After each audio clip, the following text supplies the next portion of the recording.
Hey guys, it's Kelly Dell here with offthebeadedpathbeadstore.com. Today is week 11 of our Peyote Bead School Series, and in this video today, we're going to be doing Tubular Peyote Stitch. So if you'll remember, a few weeks ago, we did the Selene Spiral, which is a variation of Tubular Peyote. But today, in our normal Tubular Peyote, the difference between our two is that we are going to be doing a step up after each round of beads that we do for this project.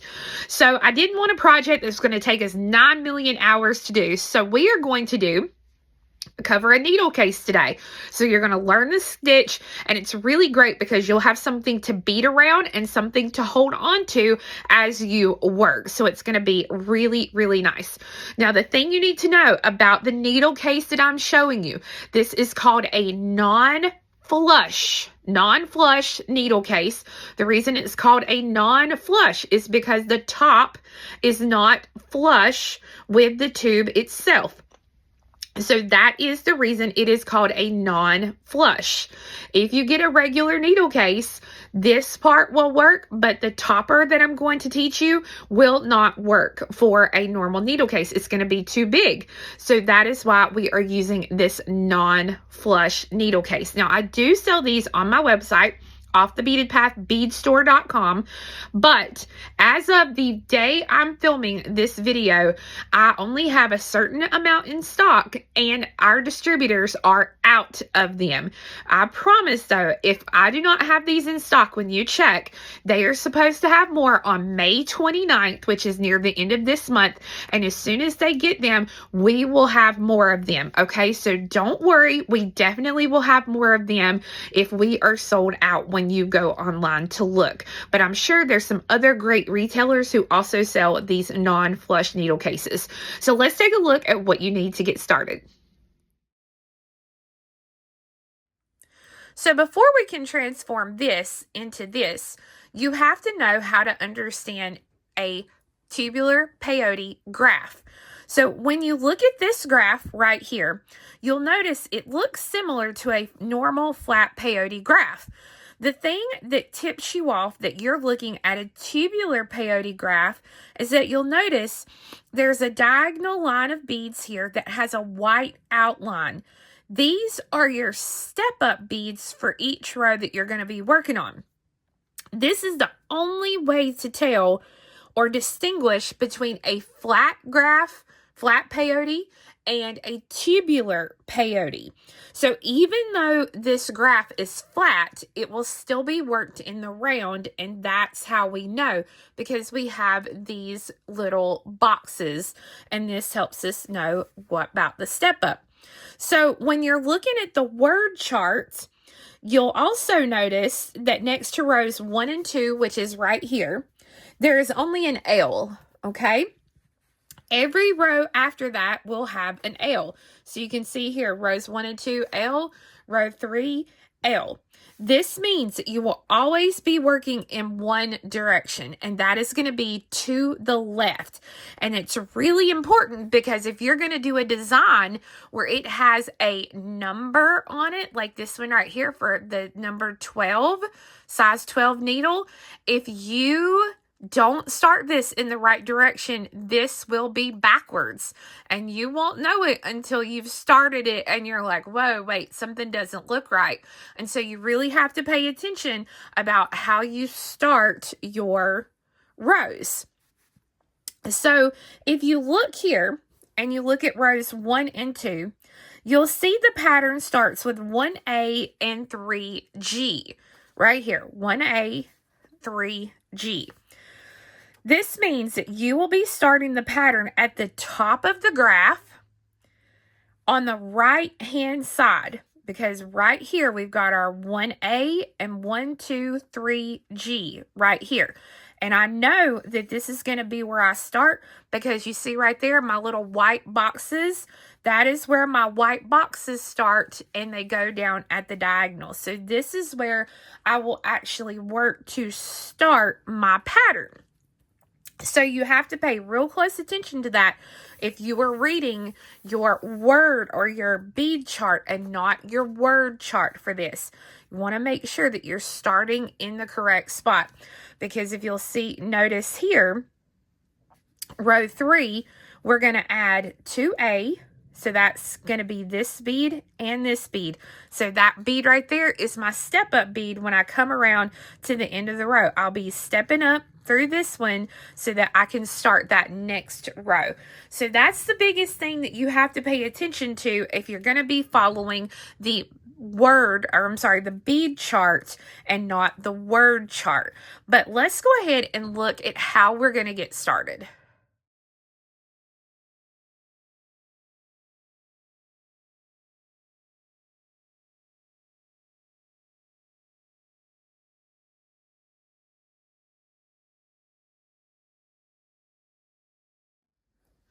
So the first thing you want to do is you want to lay your beads out in the order of the pattern. So we've got blue, green, yellow, orange, red, purple, violet, black, and white. That is how we want to lay it out according to the pattern.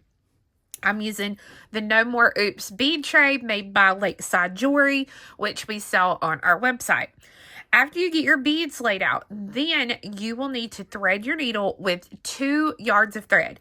You will have to add thread multiple times throughout the project, so you'll go ahead and start out with 2 yards. So I've gone ahead and I've threaded on my beads for rows 1 and 2, and this is mainly using the A and G colors. So I have those beads laid out, and I'm going to bring these down, and I'm going to pass through all the beads again. Now, I want to make sure that I leave myself about a 6 to 8 inch tail thread that I can pass through the beads once I get started, just to have something to hold on to and get it going. So I'm going to go ahead and pass through all of those beads again.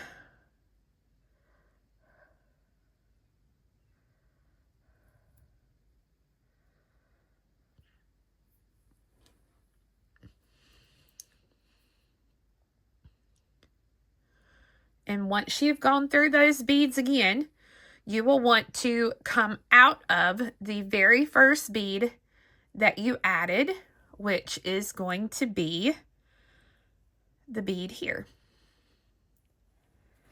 Okay, so let me move this out of the way. Let me get my needle case. All right, now this is what's very, very, very, very, very important. It's important on how you put this on your needle case. So we want to slide this on from the bottom. We want our tail thread to be to the right, our working thread to be to the left, because we are going to be working clockwise throughout this piece, or consistently all the way to the left. Now, something will make it a little bit easier. My left-handers are rejoicing. My right-handers, a way that will help you is if you flip it the other way. So if we flip it upside down so that we're working counterclockwise, that way. As long as our working thread is always coming out to the left here, we're good. So now we're going to start, and we're going to work tubular peyote for our next round. So it's 2 A's, 1 B, all the way around. So I'm going to pick up an A. I'm going to skip a bead, go through a bead. And your biggest thing is make sure that the new beads that you're adding flip up this way or down this way, whichever way you're holding it. So that's 1A, and now here's my second A. So I pick up a bead, I skip a bead, and I go through a bead. Okay, so it's 2A, and now it says 1B. So skip a bead, go through a bead.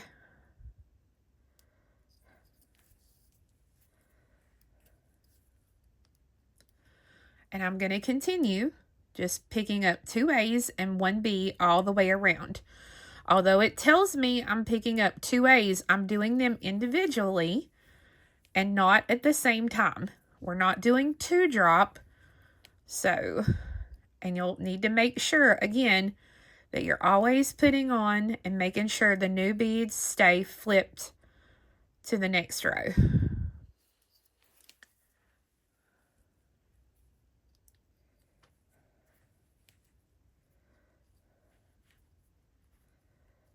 You can already kind of see the V shapes that are starting to form there with those colors.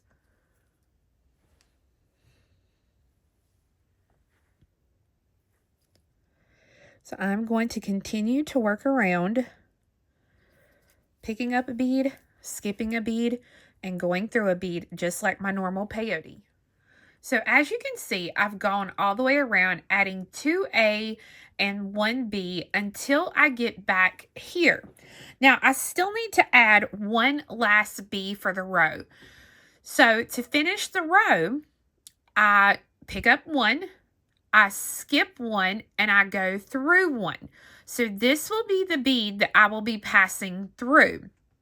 Don't make the mistake of trying to jump up here and go through this bead. We have to finish the row first. Now, when we finish the row, we have to do a step up because in Peyote Stitch, every single row has a step up. So to do the step up, I skip the first bead, and then I'm going to pass through the last bead for the row and the first bead for the next row. So I can pull this all the way through, and once I pull it through, now I have my row complete and I'm ready to start the next row. But now I did want you to see on the pattern, you'll see right here, the row we just finished is this row where we added A, B across like that. And you'll see that white box there. That was the first bead on the row, and that was the bead we just did our step up in. So when we start the next row, which is this row, and we're doing A, B, then when we get back to this bead, which is the first bead of the row, this will be my step up bead. So you can see how every bead is moving over, or every step up is moving over one bead every single row that we do. Our next row says we're going to pick up A, B. So we just pick up an A, and we go straight through the next bead sticking up. So I'm going to go through that bead right there. And you can see now how the pattern is starting. The great thing about this pattern is that after you do a couple of rows, you'll pretty much be able to just look at your pattern and figure out what you should be doing for the next row. So A, B. You see how that's looking? A, B, and basically you skip a bead, go through a bead like you normally would, but all we're skipping is the lower bead and we're going through the upper bead. And I'm just going to continue doing this pattern all the way around. Once I've gone all the way around, I still have one bead left to add here in this little space. So you can see I've got my little space here, and then I'll skip this bead and I'll go through this bead. This is the last bead for the row.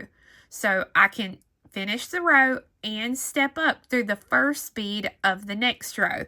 It's always important. Remember, never just jump up here when you add the bead. You have to finish that row first. That is the biggest mistake I see in all the years I've taught this stitch that people do. They skip that last bead and just jump up to the next row. You can't do that. So when I pull that, now that finishes the row. So this row, we're going to be picking up a new color. And so we are going to start out with a B. So it's a B. And then a C.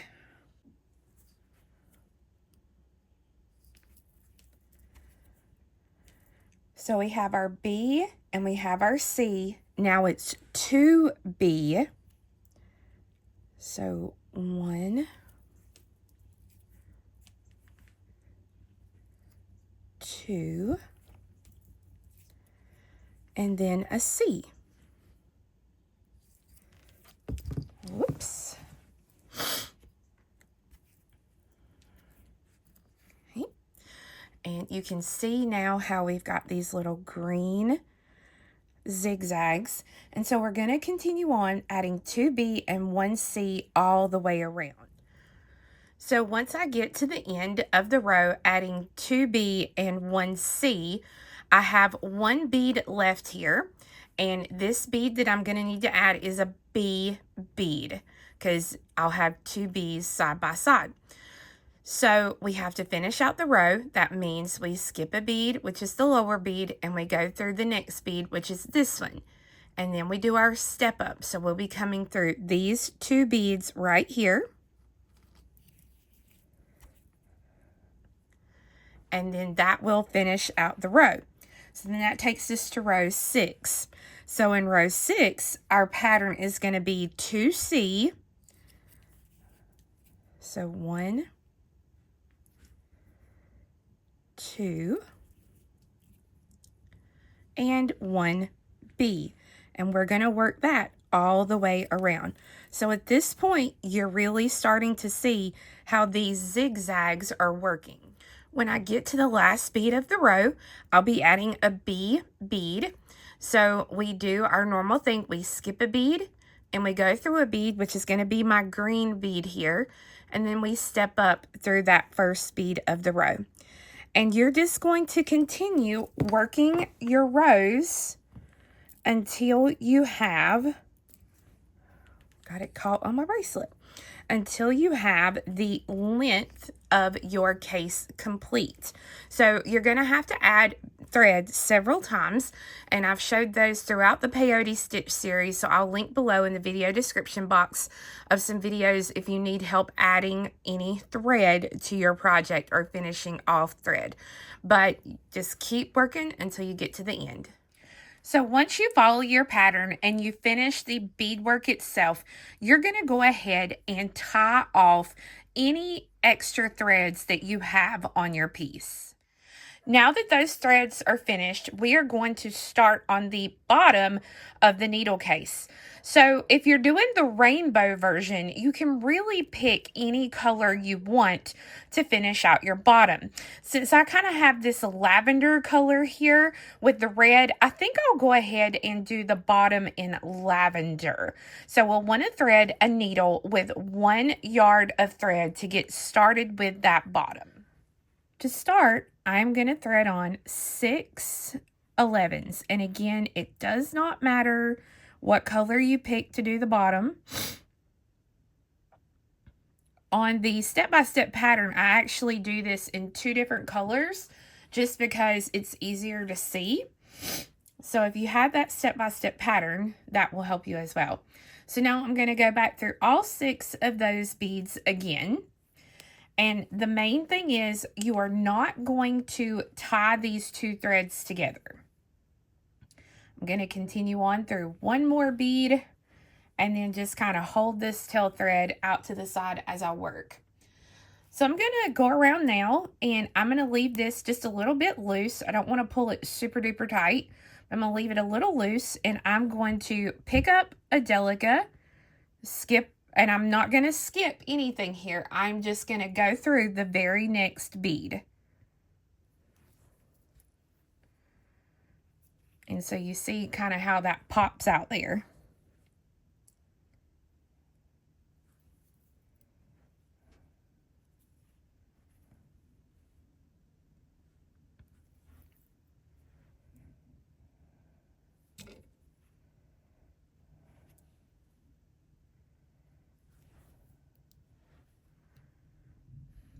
See what we've got so far there. It's a little bit hard to hold on to, but you got it. This is one of the reasons that we do not tie those threads in the beginning, because if we leave this loose and we continue to pop these beads in place, it'll give us enough room for them to pop into place. So when I add the very last bead here, I'm going to go through and then I'm going to step up by going through the first bead that I threaded on in the round. So you can see there, I'm going to finish the row and step up. And I'm going to give that a tug so that everything pops into place. Now, if you've got one that doesn't seem to be laying right, just do what I did there and pull each of the beads to kind of pull it in. And you see there, that little bit of thread, that is where it has loosened up enough for us to be able to pop our beads into place and them to look correct. So now we're going to thread on 2 beads and we're going to go through the next 11 sticking up. So I'm going to just pass to the next 11 and go through that bead. And you'll see there, it gives me a little set just like this. And I'm going to go all the way around, putting in 2 beads and passing through the very next bead.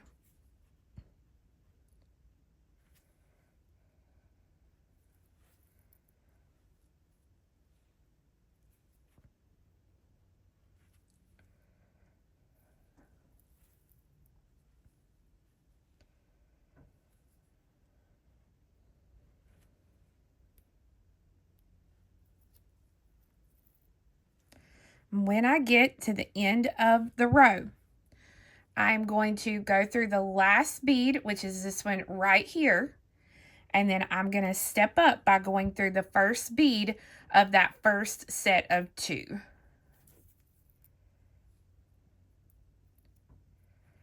And so when you finish this step, this is what your piece will look like.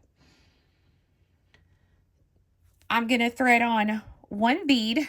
And I'm not going to skip anything. I'm going to go through the very next bead. And so that's going to give me a little point right there. Then I'm going to thread on 1 bead. And I'm going to go through the first bead of that next set of 2 beads. So you can see what that is looking like. Now I'm going to work around just like I did these 2 beads until I come back to the beginning. So at the end of the row, this is what it should look like. Now I still have 1 more bead left to add because I'm going to pop it in this little open space here. Now when I go through this last bead of the row, I'm going to go ahead and I'm going to step up by passing through the first bead that I added in the round. So I'm just going to pass through that last bead and then the first bead. And you'll hear it, like it literally, you heard it pop into place. And at this point, it may be a little bit wavy, and that's okay. It'll correct itself in the next couple of steps. So now that we've got that done, we're going to work around, and all we're going to do is pick up 111 and go through the next 11 sticking up. And we're going to do this all the way around. So 1 stitch, you're going through a point bead. And the next stitch, you're going through that bead that you added between our sets. So we're just going to work all the way around, adding 1 bead, and then going through the next bead sticking up. So when I get to the end of the row and I am adding the last bead, I'm going to go through the bead sticking up, which is this one right here. It's the last bead of the row. And then I'm going to step up by coming through the first bead of the new row. So I'm technically going to go through 2 beads, just like this. And this is what your piece will look like. The next step, I'm going, and you see I just flipped it just because it's just easier for me to work in that direction.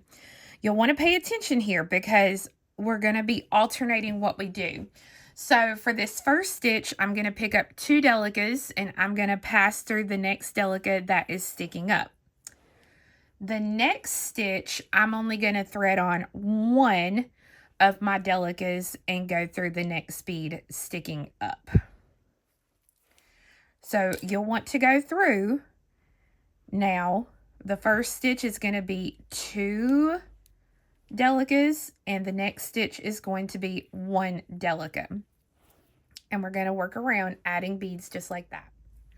Once you add the last bead of the round, you are going to step up by passing through the first bead of your first set of 2.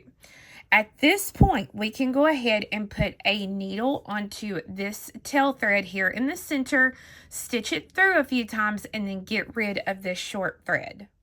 Now that you have the bottom finished, we're ready to connect it here at the top.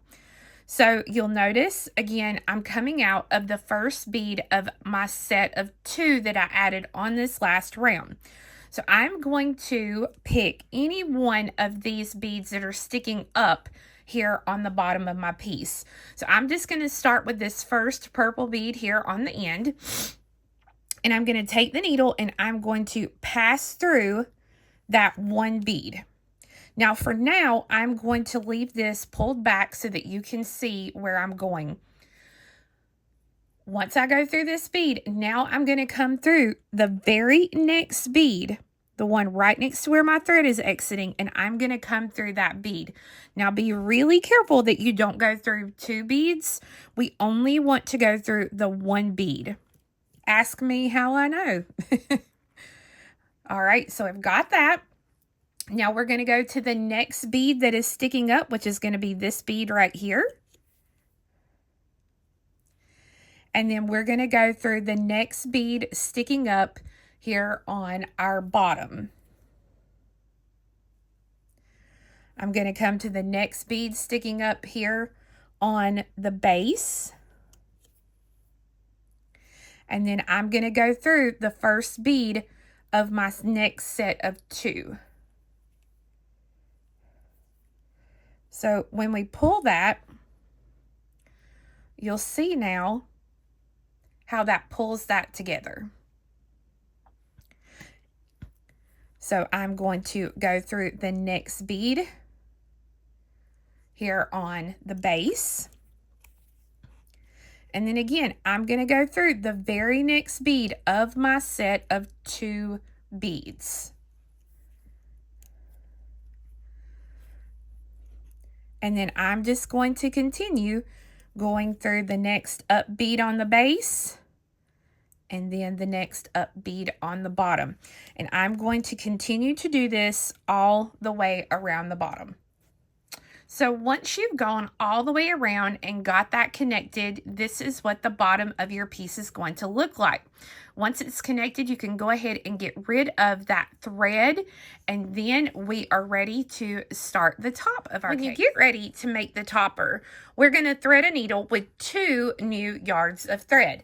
Again, you can pick any color for the top that you want. To me, through this, I really love how the blue stands out, so I'm going to be using the blue for my top. We're going to work it exactly like we did here, except you can see we are going to work 40, and it's just generic A, so you can pick whichever color you want for A, but we are going to work 40 beads in our first row, and we are going to work until we have 12 total rows of just adding 20 beads every row after that. Once you have completed those rows, you are going to do one more row. And how you tell how many rows you have is you start here at the bottom on one of these beads that are what I call an up bead if you look at it this way. And so I'll flip it this way so you can see. You will start here and you count at a diagonal, or a zigzag is a better way to say it, going down. So 1, 2, 3, 4, 5, 6, 7, 8, 9, 10, 11, 12, 13. So I have 13 rows here on the piece. Now this is where you are going to need a 14 millimeter cabochon. That is going to fit perfectly on the top of your piece. Now, when you get ready to add that cabochon, you have a couple of options. You can use your favorite super glue, or the best thing to use is going to be the E6000. The E6000 is going to take longer to dry, but if you're in a hurry, you really want to get this done, you can use the super glue and just put a little bit on the back and kind of rub that around a little bit. And then make sure you get it centered there on the top of the case. And you're going to let this dry. Now, once it's dry, then you are going to do 2 rows of peyote using the size 15 seed bead. And when you do, this is going to pull this in and hold the cabochon in place. All right, so I have my top complete here with my 2 rows of 15s, and I've taken the needle and I have stitched it down to come out of one of the up beads here along the bottom. Now, let me show you one thing though. If I pull this right now, it slides off of the cap, and we don't want that to happen because if you pull it, hard, it will pop off. Sometimes it does, sometimes it doesn't. I think out of all the caps I've made, I've only had 2 that have done this. So what I would do is take a little bit of the E6000. Do not use any of your super glues because it's going to cause the color to come off. Use just a little dab of your E6000 and spread out a really thin layer and put it opposite each other. And then slide that cap back on, that beadwork that you've done. And like I said, I've only had 2 of them. This is only the second one in all the ones I've done that have done this. So go ahead, push that down. If you have any that, come squeeze out, just work and get that off. But this is what it will look like. Now, once you have that, and we've come out right here, we're going to do 1 row of our 15s, and you want to pull tightly as you do the 15s, just like we did at the top. So you're just going to put on and do like that and go all the way around and then tie this thread off or get rid of that thread. So guys, I hope you enjoyed learning how to do tubular peyote and learning how to finish off your needle case. We do have the pattern for sale at offthebeadedpathbeadstore.com, and that pattern package has the pattern for the basic piece itself, and then it has the patterns for the rainbow finish, the size 10, the size 11, and the size 12 needle cases, as well as the toppers. So just wanted to make sure that you were aware of that. So you guys have a wonderful rest of your day, and we'll see you again next time. Bye-bye.